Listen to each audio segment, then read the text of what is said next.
কোনো এক রাতে হযরত ওমর রাদিয়াল্লাহু মোমবাতি জ্বালিয়ে দেশের কোনো কাজ সম্পাদন করছেন। ঠিক এমন সময়ে হযরত ওমরের পরিবারের কিছু সদস্য তার কাছে আগমন করলেন। কিন্তু মজার বিষয় হলো ঠিক তখনই হযরত ওমর রাদিয়াল্লাহু তাআলা তার মোমবাতিটি নিভিয়ে দিলেন এবং সাথে সাথে আরেকটি মোমবাতি জ্বালিয়ে দিলেন। এরপর অতিথিদের খোঁজ খবর দিতে লাগলেন।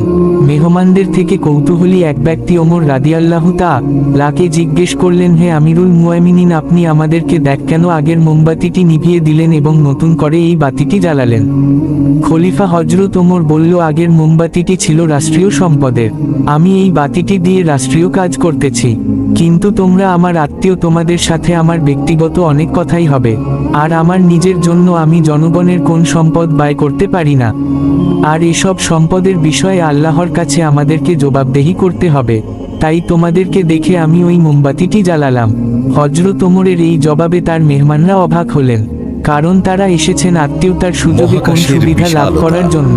কিন্তু তার এই জবাবে তারা হতভম্ব হয়ে আর কোনো আবদার রাখতে পারেনি, কারণ সামান্য মোমবাতি নিয়ে খলিফার মধ্যে এত সতর্ক, এত সাবধানতা, যা দেখে তারা আর কোনো কিছু বলতে সাহস পেল না।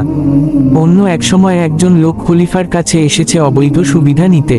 খলিফার হাতের কাছে কিছু কাঠ ছিল, আর খলিফা ওমর তখন ওই কাঠে আগুন জ্বালালেন এবং বললেন, এখানে কিছুক্ষণ হাত রাখো, তারপরে তোমার অনুরোধ আমি রাখার চেষ্টা করব। এ কথা শুনে লোকটি অবাক হলো এবং ভয় পেল। এরপর বলল যে, আমি আগুনে হাত রাখলে তো হাত ফোড়া যাবে। এরপর ওমর রাদিয়াল্লাহু তাআলা বললেন, তুমি সামান্য এই আগুনকে ভয় পাচ্ছ, অথচ তুমি আমাকে ওই কঠিন দোজখে চিরতরে নিক্ষেপ করতে চাচ্ছ। তারপর লোকটি নিজের ভুল বুঝতে পারলেন।